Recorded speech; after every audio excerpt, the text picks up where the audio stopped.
সাকিব আল হাসান বাংলাদেশ ক্রিকেটের পোস্টার বয়। বাংলাদেশের সর্বকালের সেরা খেলোয়াড়। টানা কয়েক বছর ধরে ছিলেন আইসিসি র্যাঙ্কিংয়ের সেরা অলরাউন্ডার। ভারতের বিপক্ষে টেস্ট খেলতে ভারতে অবস্থান করছেন সাকিব আল হাসান।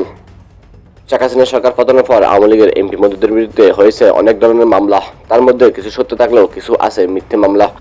শেখ হাসিনা সরকার পতনের পর এখনও দেশে ফেরেননি সাকিব আল হাসান। তাই তো দর্শকদের মাঝে কৌতূহল রয়েছে কবে ফিরবেন সাকিব আল হাসান দেশে। এবার এই বিষয়ে খোলাসা করলেন অন্তর্বর্তীকালীন সরকারের প্রধান উপদেষ্টা ডক্টর ইউনূস। গতকাল জাতিসংঘের ৭০তম অধিবেশনে ডক্টর ইউনূস বলেন, সাবেক ক্ষমতাসীন দলের পদত্যাগের পর তাদের নেতাকর্মীদের বিরুদ্ধে অনেক ধরনের মামলা করা হয়েছে। তাদের মধ্যে কিছু সত্য থাকলেও কিছু রয়েছে মিথ্যে মামলা। আমি আশা করি বর্তমানে অন্তর্বর্তীকালীন সরকারের অধীনে কোনো মিথ্যা মামলার আসামিকে সাজা ভোগ করতে হবে না। তো ডক্টর মোহাম্মদ ইউনূসের কথা এটা সুস্পষ্ট যে সাকিব আল হাসানের বিরুদ্ধে মামলা থাকলেও তাকে সাজা ভোগ করতে হচ্ছে না। তাই আগামী হোম সিরিজে সাউথ আফ্রিকার বিপক্ষে তিনি দেশে ফিরতে পারেন।